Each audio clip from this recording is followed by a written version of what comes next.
Hey, what's up guys? Welcome to the very first SAS Zombie Assault game. I've been working my way down reviewing all of these SAS games, and we finally made it to SAS 1. It doesn't get any more old school than this. This came out back in 2008 by Ninja Kiwi, and this was released as a browser game. That takes me back to the good old Flash era, but luckily you can play this in a modern way with the Ninja Kiwi archive on Steam. The archive has been a lifesaver for these older Ninja Kiwi games, so I can show you classics like this, and I'm sure you already know that this is a top-down shooter where you survive waves of zombies, similar to Call of Duty Zombies. Except I'm sure you can notice how bare bones and old this game looks. Obviously the graphics look prehistoric, but I'm sure it looked good at the time for a browser game, and it isn't hard to look at nowadays. But something that's more noticeable with this game's age is the features.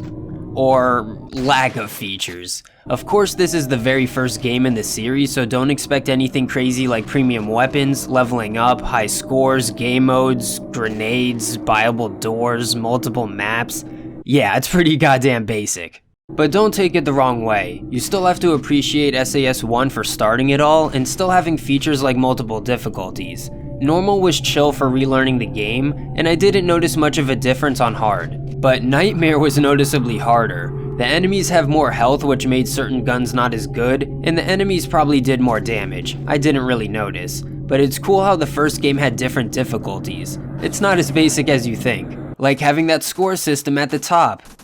Okay, I know it's a simple feature, but it's better than nothing, as well as the money system. You kill zombies, you get money. It's simple, but it works. But the part that I find really interesting is that it costs money to reload your gun. You get a lot of ammo every time you reload, but you have to think about how you reload and shoot your guns differently because of this mechanic. I think that's really cool for this simple old school game. It changes your approach with things like switching your weapons and power-ups. That's right, even the first SAS game had power-ups like double points, double damage, max ammos, and nukes. I'm just glad we're not missing out on features like this. And sure, you don't spend your money on doors to open up the map, but there is a shop you can open up at any time to pause the game and buy guns and other useful items like turrets and upgrading your barricade. It's a fun process learning what you want to buy, and it's a good progression earning money and buying weapons. It's pretty satisfying trying to use everything to your advantage, like buying certain weapons, getting the most out of power-ups, and buying a bunch of turrets in the late game.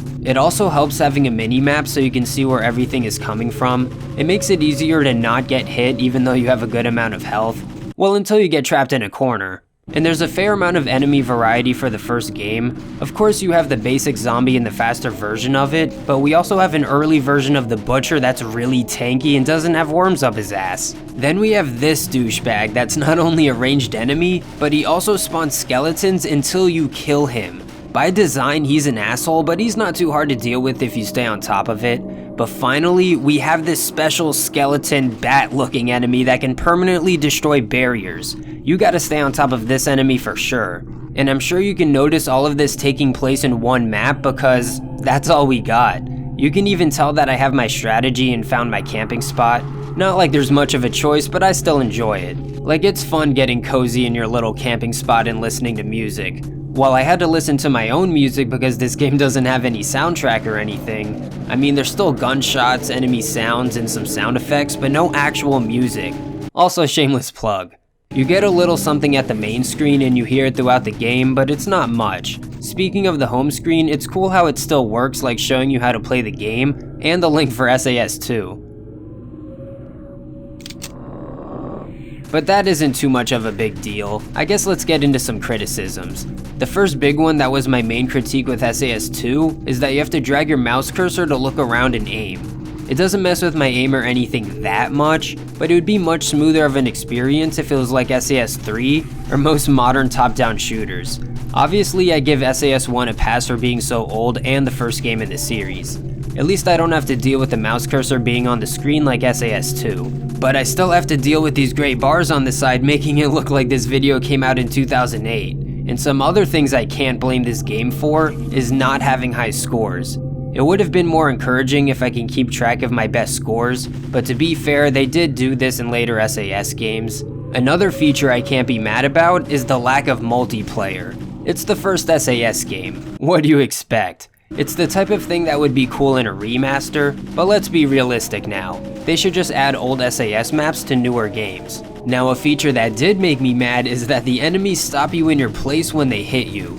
I just like being able to be fast and slick maneuvering around the zombies, but this feature can make things not as smooth or screw you up. It's like how I hate how the zombies can slow you down in World at War.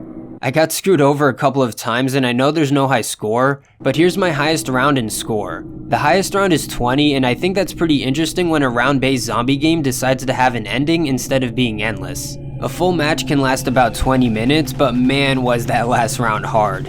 I only played a handful of matches for this video, and I wanted to beat it on Nightmare, but I couldn't do it. At least I got to round 20 though. What's your highest round or highest score? But then after all of that, you're pretty much done. There's no DLC or updates obviously, there's barely any features because this is the foundation of the series. You know what? Forget the game, there's barely any content on SAS 1 at all. I seriously only found one review, and I think that review is the only commentary type of video on this game.